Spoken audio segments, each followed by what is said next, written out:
My name is Callie Mitchell. I'm 25 years old and a junior at the University of Iowa. I'm majoring in psychology and journalism, and 2 months ago I had a baby.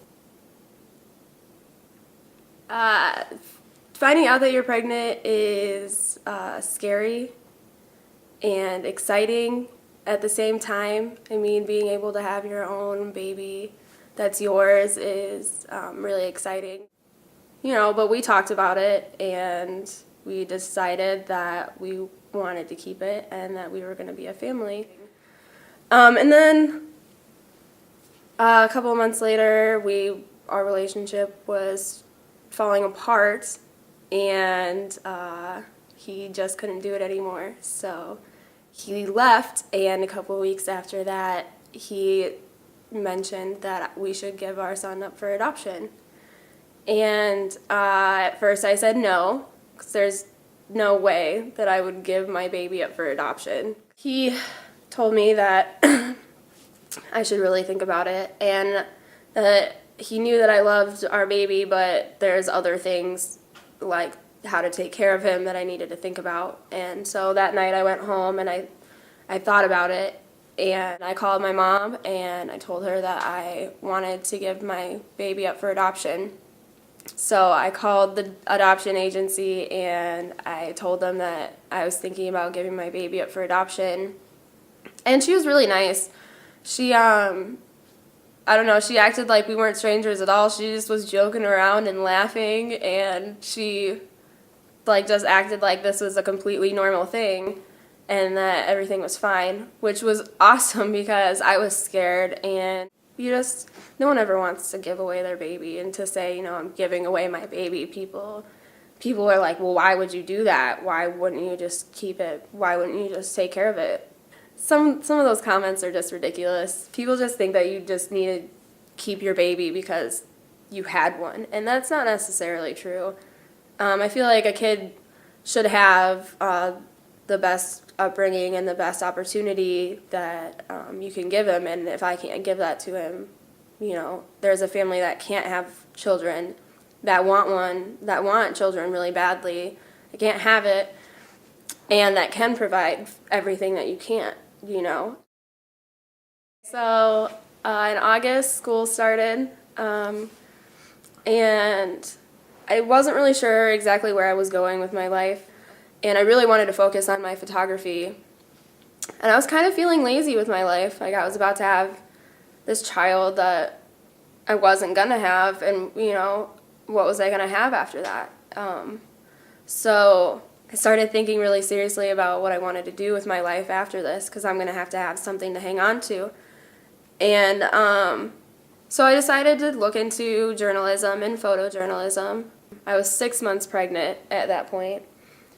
So that took up a lot of my time, just working at the Daily Iowan.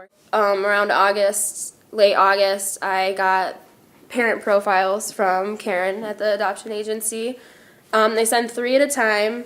It's like a 4-page packet with pictures of the parents, the adoptive parents, pictures of their family.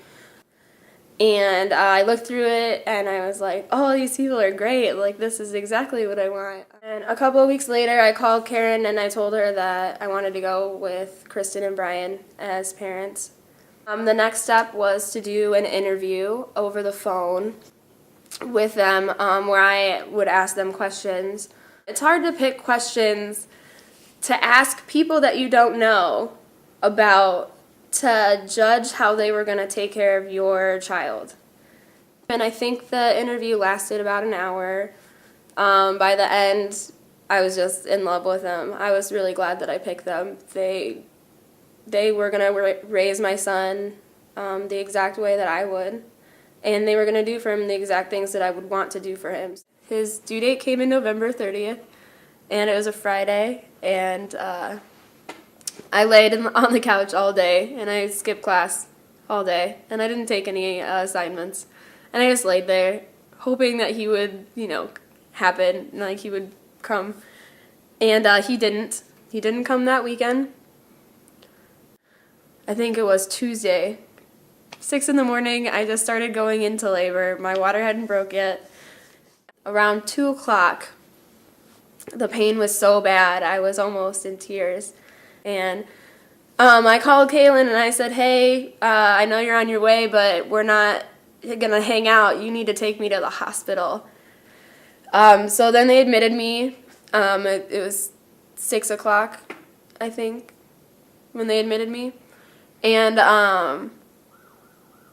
we called the birth father and told him that I'm in the hospital and I'm in labor and he needs to, if he wants to be there, he needs to get there.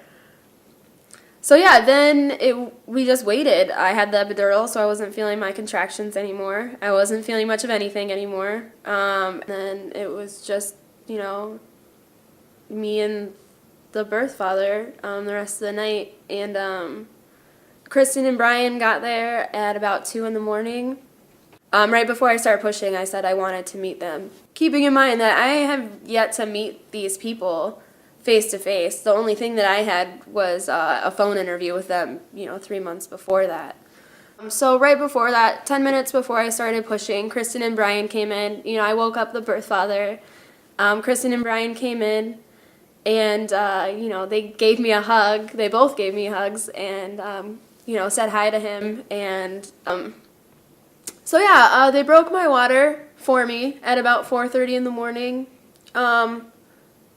I started pushing at 6 in the morning. I started pushing as hard as possible, and in 36 minutes, I got that baby out of my belly.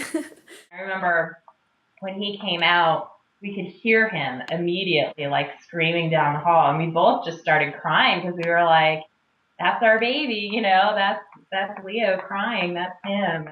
First, he was taken away, and they made sure he was fine, and then they took him up to their room, and they got to hold him. Yeah. Later that day, I got to see Leo. I held him, which I didn't think I was going to do, but it was weird holding him and knowing that this being just came out of you. It's kind of a weird experience. You live through it, and you're there conscious as everything's happening, but then you hold him, and it's quite a miracle, really, It's not the pregnancy that's a miracle, but it's having a baby that's quite amazing. And even still, I don't know how I did it. And it's weird thinking that that's my son that they're taking care of. I think of it more like it's their son. And I'm just like a person that gets to be involved, Like, I don't know. My son's an amazing person, and just being a part of his life is amazing, so... Yeah, and I'm really happy for them, and I'm really proud that I picked them and that I picked good parents for my son.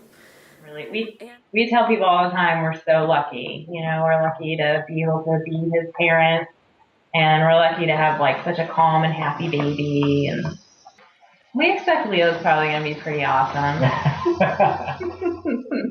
at whatever he does. In March, I'm going to go see them for a couple of days and stay with them. So he'll be 3 months old, and so yeah, I'll see him when he's 3 months. And I haven't seen him since he was born, so I'm really excited. I mean, my biggest hope is to be able to encourage Callie and empower her to go and be amazing. And she gave up, that it was a huge sacrifice, and she has her reasons for it, but it's a huge sacrifice, and she loves this little boy, and I just want to see her go and be amazing. I just want her to go and be amazing.